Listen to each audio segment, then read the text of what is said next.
Sa aming mga namamasada dito sa Cagayan ay totoong apektado na po ang mga driver gawa ng sa pagtaas ng presyo ng gasolina.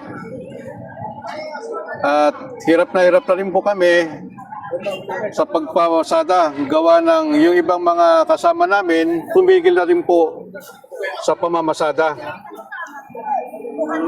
Opo. Ang gastos po ba pang gasolina po ay nadagdagan po simula po nung nagtaas po itong mga produktong petrolyo po?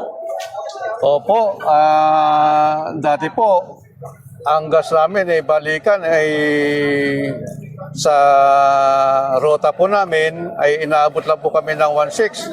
Sa ngayon po, pagka hindi po namin nakuha yung panggas po namin na 2,600, hindi na po kami bumabiyahe. So ayun nga po sa ngayon po ba kung ikukumpara po ninyo sa nagmahal na nga po ng katulad nga po ng nasabi ninyo nagtaas po ang presyo ng gasolina. Kayo po ba hanggang ngayon kumikita pa rin po ba kayo o sapat lang po na balik puhunan at pang boundary po? Ang totoo, Bombonik, ang mga driver pagka kumita po ay minsan ay balik rodo na lang po sa hirap ng pamamasada. At maraming mga commuter na hindi rin na din po nagbabiyahe gawa ng mahal sa taas ng mga bilihin. Ngayon, kayo po ba ay pinayagan na po ng LTFRB o kayo po ba ay nagtaas na po ng mga pamasahe po ninyo? Sa ngayon ay hindi pa po kami nagtataas ng pamasahe. Iniintay po namin ang manggagaling sa taas sa LTFRB kung kaya ilan ito ipatutupad. Sa ngayon po, naapektuhan din po ba ang bilang ng mga pasahero po? Opo, sa ngayon po ay apektado na rin po pati mga pasahero.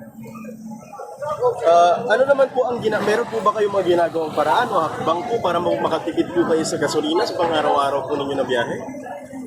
Ang isa po sa hakbang na ginagawa po namin, yung pag may pila na lang po kami, saka kami nagbibiyahe.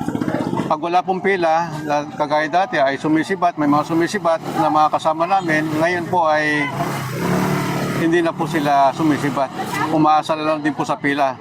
So simula po nung nagtaas po ang presyo ng mga petrolyo, ay meron na po tayong mga kababayan po na drivers o mga mamamayan po dito sa Tubigan na drivers po na hindi na po talaga pumapasada? Opo, Bobonik, marami po tayong mga kasama na talagang tumigil na po sa pamamasada.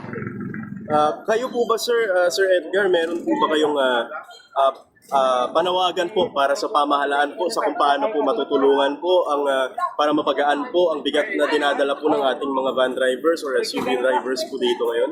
Opo, Bombonik, sana nga po matulungan kami ng pamahalaan natin, mapabilis yung fuel subsidy at mas maganda sana yung libreng sakay.